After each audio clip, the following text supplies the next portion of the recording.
Welcome to The Vital Vagina, where we delve into brave and crucial conversations about the womb and feminine power.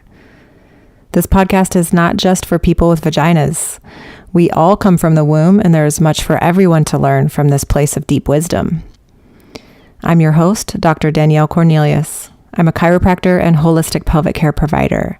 I've been working in the feminine healing realm for nearly a decade, and I am honored to bring this work and these stories to light. I am very excited to share with you my first conversation on Vital Vagina with Shara Raqs. Shara actually helped me come up with this name, Vital Vagina, for this podcast. She and I have been creative partners for each other for several years now, and I couldn't be more grateful to have her in my life and have her influence in my work and just have a fellow nerd to be able to text with at any time of the day. I hope you enjoy this conversation. I really did. Here you go.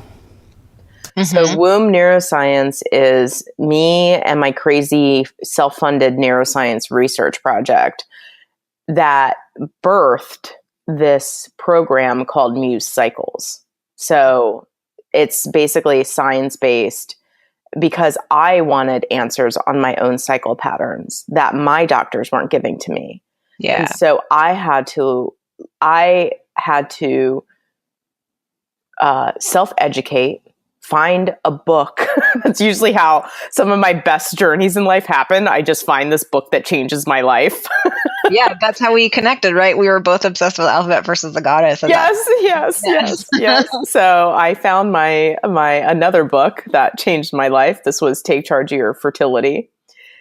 My parents put me through a year-long sex ed program that I graduated from at 14. And so by 14, I really understood human sexuality, probably more than a lot of, adults, because sex education really is a big issue. Mm-hmm. And so when I got Take Charge of Your Fertility, and I'm learning about what my body is actually saying to me, and that I was educated in this, but like this vital information about my cycle was actually denied to me until I was 33 years old and picked the book up myself. I was, I really actually felt cheated. Yeah. To be honest, I really felt cheated.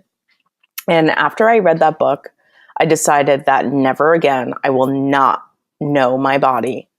And I knew, because I have a love for nature, but I also have a deep love for technology, and you and I share that. Yeah. And just found the best app I could that allowed me to use technology to chart in the fertility awareness method. And that alone started this entire journey. This is how, what you and I started in my studio, that was 11 years ago, this seed of this energy of an idea that women have this profound creative power inside of them. And if we can create a human being in 9 months, what could we do in the world with our work? Yeah. Right. Yes. It's that seed of an idea that we felt called to has evolved into, womb neuroscience, all because I found this book one day. Yeah. and started tracking my cycle with a level of detail that no one taught me before. No, you did that on your own. I remember when you started doing it, and you also were paying really close attention to the cycles of nature during that time. Oh yeah, I was taking a picture of the same tree every day. That's right. That really actually helped. I had this, I woke up this morning with this really interesting thought, where I feel like in our generation, the school taught us that intelligence was all about reason and logic. Mm-hmm. And I feel like in the internet era, the next generation, the intelligence is being defined by pattern processing. Mm-hmm. And when we look at intelligence in the brain, actually it's the ability to process and understand patterns is how they're defining intelligence. It really has nothing to do with logic and reason. Yeah, it's true. And so, as women, our ability to see and connect to patterns in nature because they mimic visible patterns so well, like the moon changing every 2 to 3 days, my hormones shifting every 2 to 3 days, having a distinct like hormonal season where I feel like, a personal winter moving into a personal spring, a personal summer, and ending in a personal fall, like seeing those patterns in nature, it really kind of makes the hidden rhythm inside of every woman very that thing that we don't, that's always there, that's right under our nose.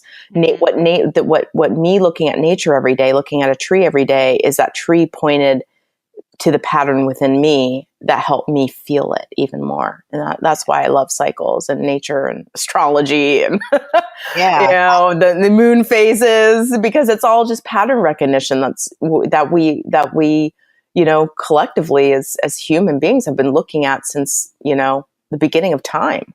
Yeah. So you started tracking all of your cycle data. You were doing it every single day, or were you just doing it around your menstrual cycle? I was doing it every single day because I'm a little bit of a nerd. Yeah. I didn't know that I had such a love for data, but I do. Data's amazing. It's amazing. I love it. And it was really interesting because we had talked earlier about creativity and the creative process, and you must trust it. The creative process is emergent, and so is biology. So is nature. So, we think that nature's chaotic, but it's really these these very complex, organized, emergent processes. And so I don't plan and control what my brain's going to do or what my mind's going to do, like I'm some military sergeant, over my creativity and my passion.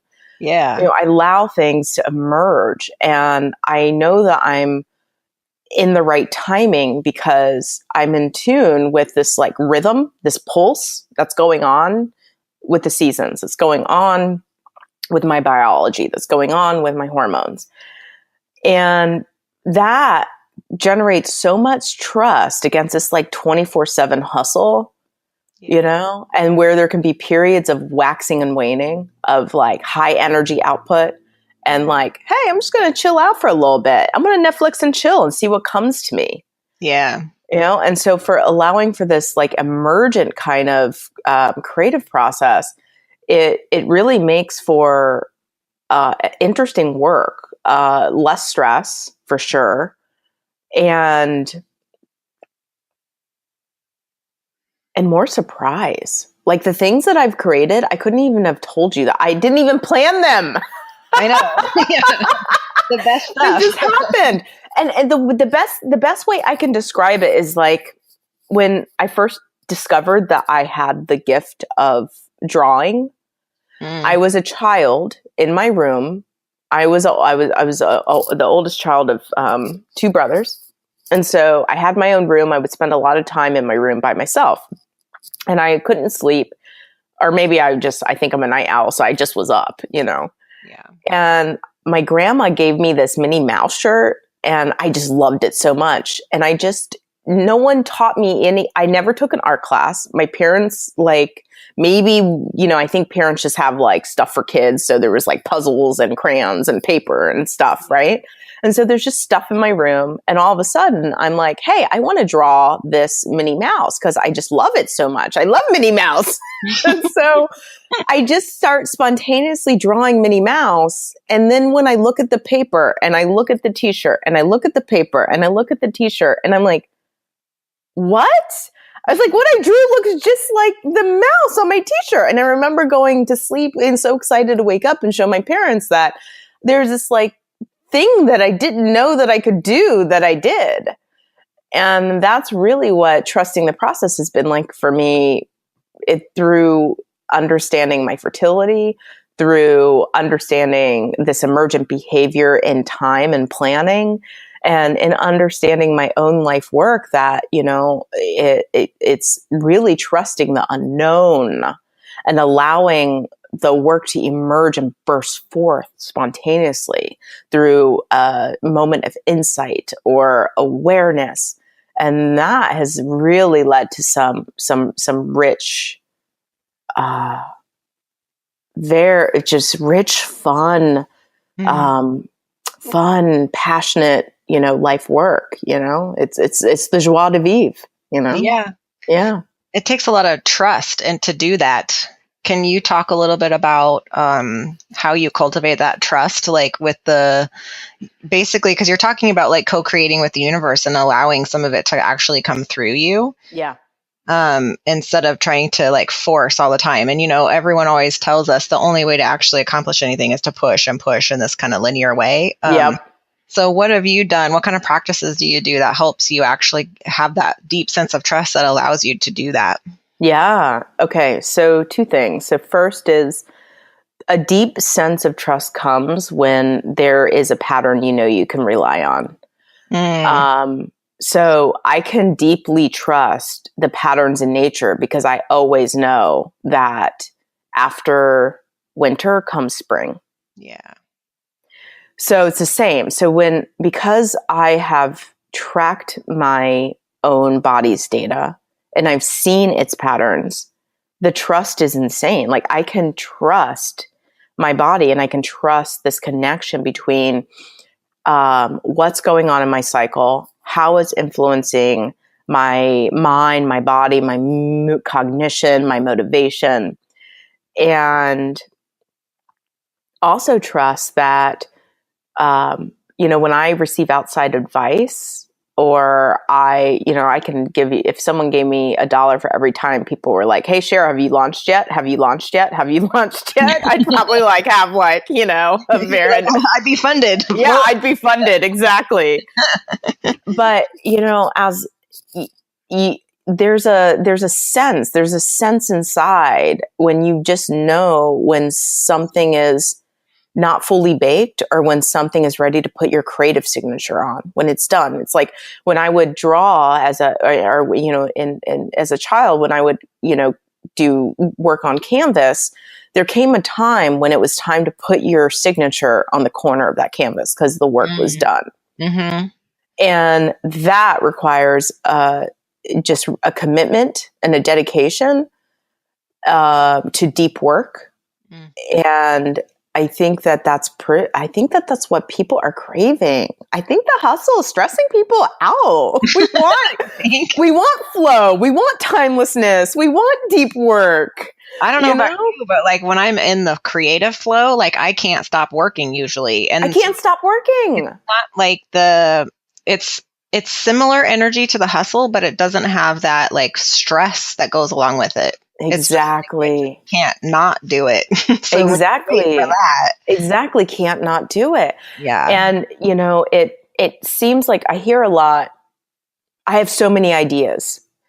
Yes. And I feel like when you don't know what the pattern is, it feels really chaotic.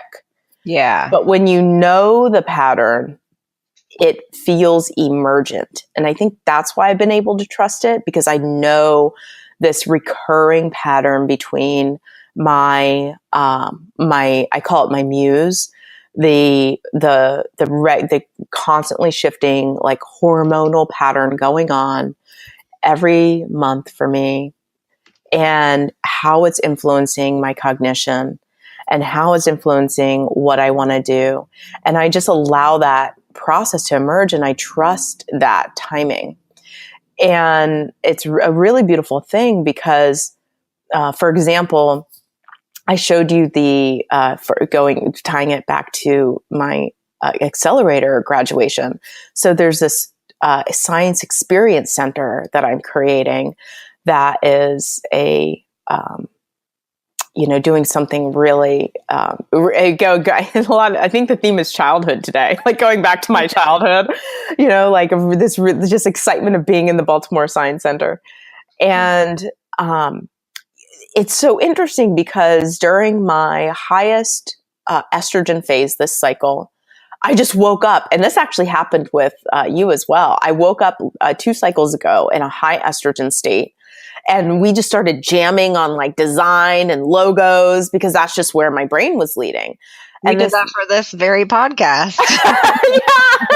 Yes, exactly.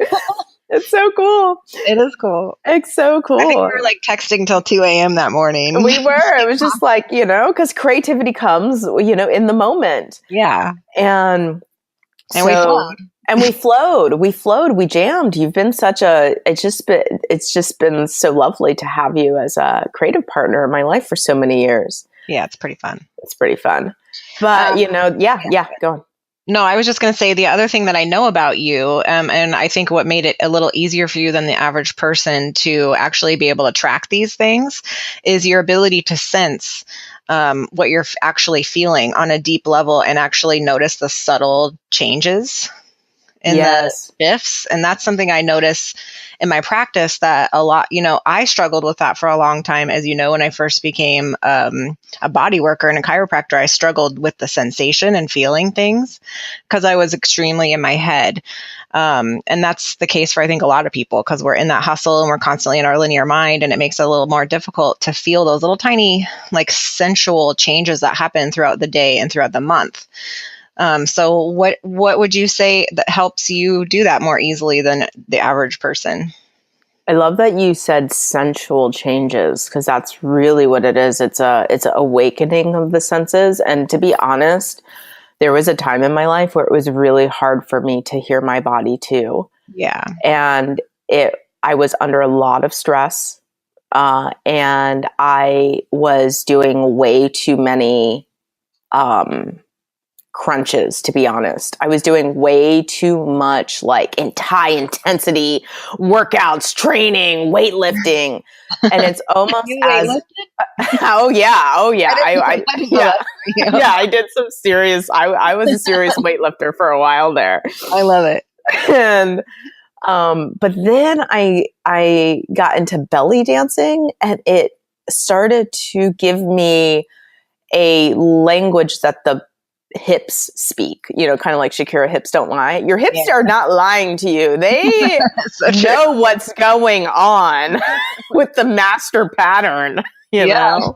Tammy Ken always says the body never lies. The body never lies. And so I actually was dancing full-time and professionally as a professional belly dancer.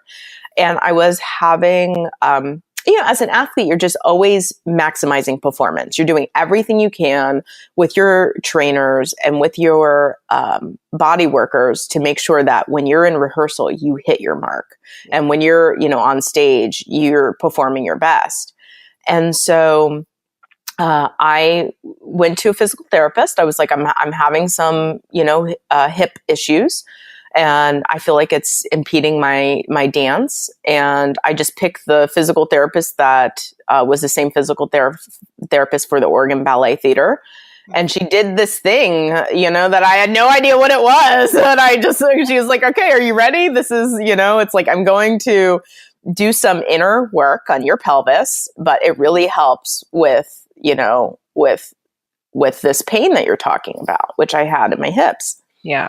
And so she does this, this inner, all about this. This is the work of Tammy Ken Holistic Pelvic Care, that, Tammy Ken evolved from like this basic physical therapy that I received. Yep. But after the session, I couldn't even, like, it was as if I was numb from the waist down for years.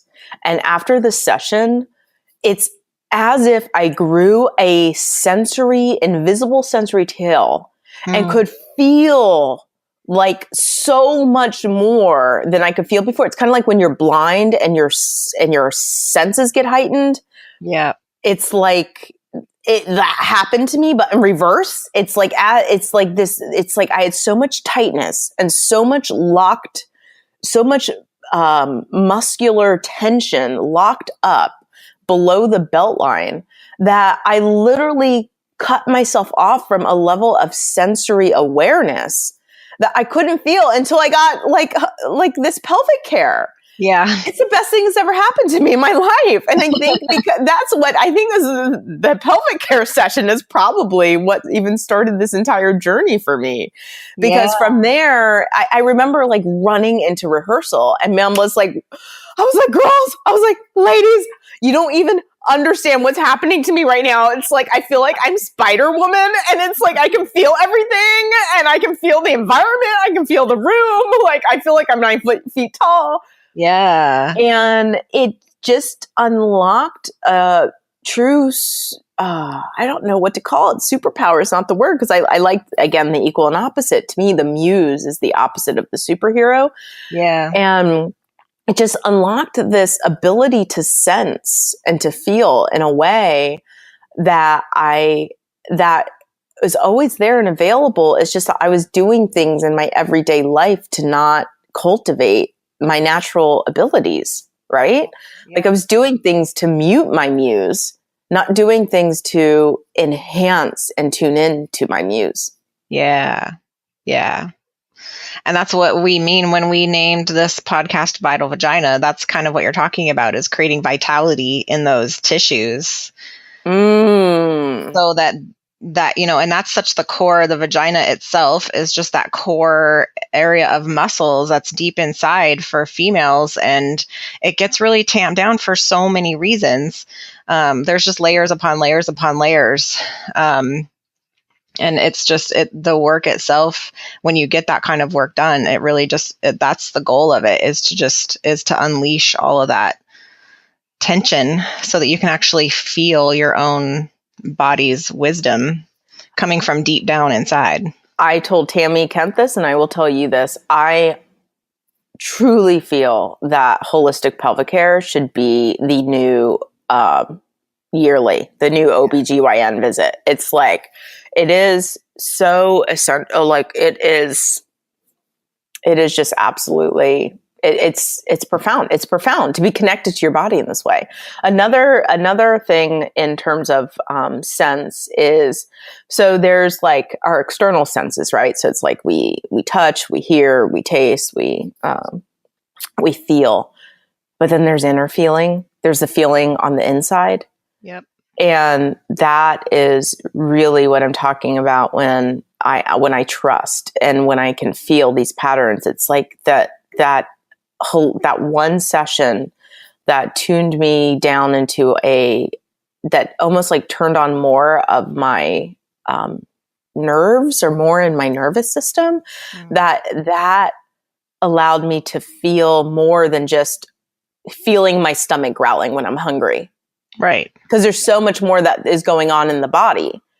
And so it's really cool. And I really, it's a technical term. It's called interoception. Mm-hmm. But the whole idea is it's like the same thing we feel when we have to go pee, right? It's that inner feeling that we feel of like, what's going on? Well, when you know what to feel, because there's a pattern to it, it starts to, your senses start to attune and get more acute. You start to like, when you train to feel this recurring pattern, you can't not feel it anymore. You can't not see it anymore. Yep. And that's what I found happen. So for anyone listening, it's like, oh, you have to be a professional dancer. Oh, you have to be an artist. I'm like, no, I have, the work with WOMB Neuro Science, when we were developing muse cycles with real women in the real world, in real stress situations, this ability, any woman can sense and can feel her own body. And it's just that we haven't really studied the female body and the gamut of women's patterns. Mm-hmm. And so giving a woman one aspect of the pattern helps her open up to so much more ability within herself. Yeah. And so, education is a huge piece, body work is a huge piece. And it's a really beautiful thing when a woman blossoms into her own sensory awareness. It really is. It's just like opening up a whole new world. that we need. And we really do. We really do need it. It is the medicine. It is empowerment. Truly, it is power. Yeah, like literally. Yeah. It is literally power. When you stand in presence, it is power. When you command with presence, it is power. Because you're inhabiting your own body fully from head to toe. It is power. Yeah, because all of a sudden, like, you're not being an image of a marionette comes to mind, where, like, it's like you're not being a puppet anymore, or you're less just mechanical and you become more vibrant. Yes, vibrancy is power. Vitality is power. Yeah, that's awesome. Gosh, that was a really good conversation. I want everyone who's listening to know that Shara and I will be having many conversations through this podcast as often as we can, and probably, hopefully, at least once a season, because we've already just opened up so many conversations that could go into so many other layers of depth. So I'm pretty excited to move forward. And I also want everybody to know that, Shara, you are such a huge influence on my work too, because when I first started, I had never even heard of Tammy Kemp for some reason, and I remember meeting you right when I first started my practice as a chiropractor, and I was kind of in a dark place where I wasn't understanding chiropractic yet, because I went to a school that was extremely mechanistic, and so it was all just about the mechanics and nothing about the energy.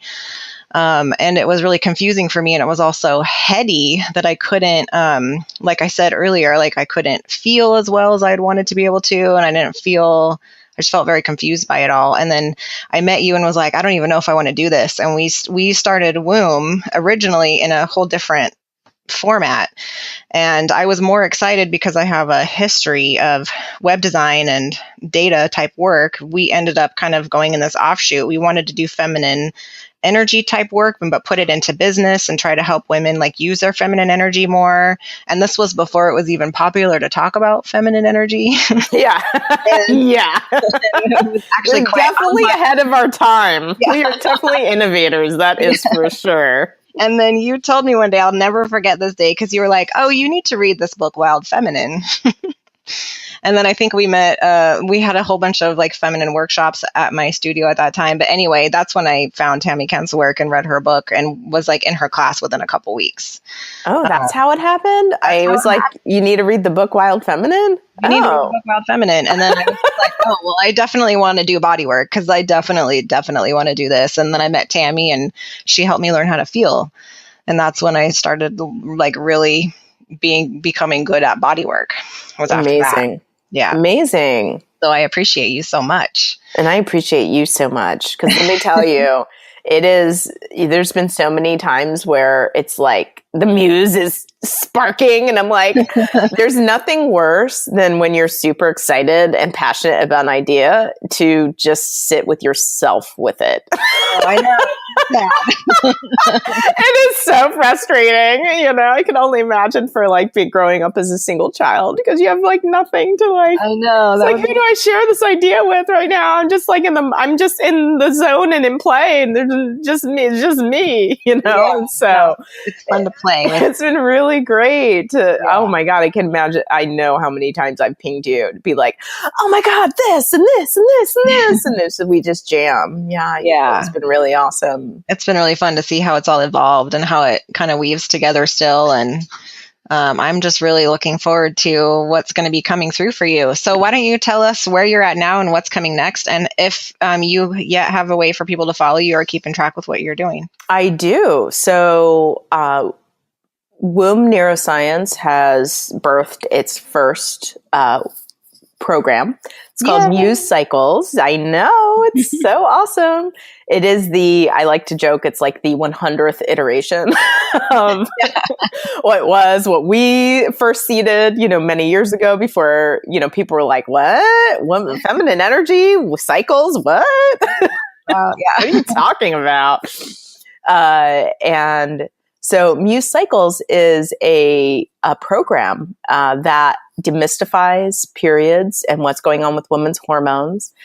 And it really tunes women into the pattern that WOMB Neuroscience identified that is evoking these states of motivation and creativity and flow and just all around like the joie, the joie de vivre.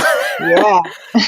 And so we tune women into this pattern, and from it, they're able to get personalized advice based around their cycle. And they're also able to use this in order to design like workflows and really trust that process that we were talking about earlier, like trust the creative process. And so people can, if your listeners they want to text cycles to 31996. That is cycles to 31996. They can start to muse and learn more about this extraordinary ovary that we all have. And that has a really, really amazing influence on our brain. Thank you so much. This was amazing. Oh, thank you. You're amazing. You're amazing. Thank you for listening, and I hope you enjoyed today's episode. You can find show notes at vitalvagina.com. If you like what you hear, please subscribe and share with your friends. We'll be back next week with another episode.